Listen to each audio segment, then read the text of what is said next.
আমাদের বাড়িতে আগে যে উনুনটা ছিল সেটাকে ভেঙে ফেলে মা কী করেছে, আবার এই সাইড দিয়ে উনুনটা বানিয়েছে।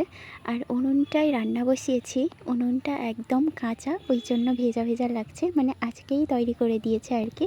নতুন উনুন দেখে আর আমিও থামতে পারলাম না, রান্না করা শুরু করে দিয়েছি।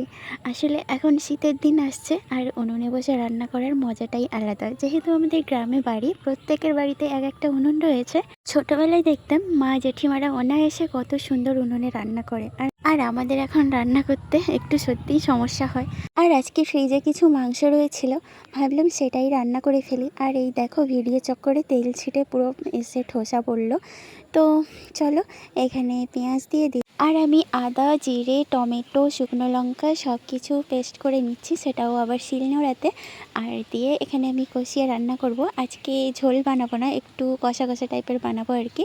তো মশলাটা কষিয়ে নিচ্ছি, আর একটু লঙ্কা তো দিয়েই দিলাম। হ্যাঁ, আর আমাদের বাড়িতে কেউ লঙ্কা খায় না অতটা বেশি, তাও আমি দুটো শুকনো লঙ্কা দিয়েছি আর একটু লঙ্কা দিয়ে দিলাম। জানি না আজকে আমার ভাগ্যে কী রয়েছে, কিন্তু আমার আবার ঝাল না হলে চলে না। আমার প্রত্যেকটা তরকারিতে একটু ঝাল ঝাল হবে, তো আমি ঝাল খেতে একটু ভালোবাসি আর কি।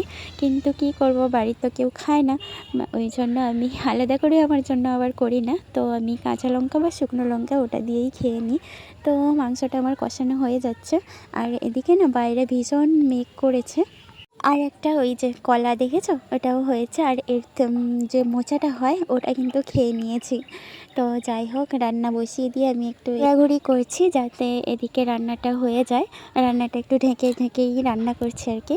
তো চলো আমার রান্নাটা কেমন হয়েছে দেখো। আর হ্যাঁ, আর কি রান্না হয়েছে সেটাও আমি তোমাদের সঙ্গে শেয়ার করছি। কালকে একটু মার্কেটে গিয়েছিলাম, আর এই দুটো বাটি না আমার খুব পছন্দ হয়েছে, ছোট ছোট বাটি, আর মেজারমেন্টটাও খুব সুন্দর, ওই জন্য দুটো বাটি নিয়ে নিয়েছি। এদিকে আমার রান্নাটাও হয়ে গিয়েছে। আর হ্যাঁ, আরেকটা কি রান্না হয়েছে সেটা দেখাবো বলেছিলাম, ওই যে মানে বিনস, কাঁচকলা, আলু, কুমড়ো এইসব দিয়ে একটা মানে সবজি আর কি। তো চলো, তো আজকে দুপুরের লাঞ্চ হচ্ছে এই। চলো টাটা, তোমাদের সঙ্গে গল্প আবারও হবে। তো আজকে টাটা।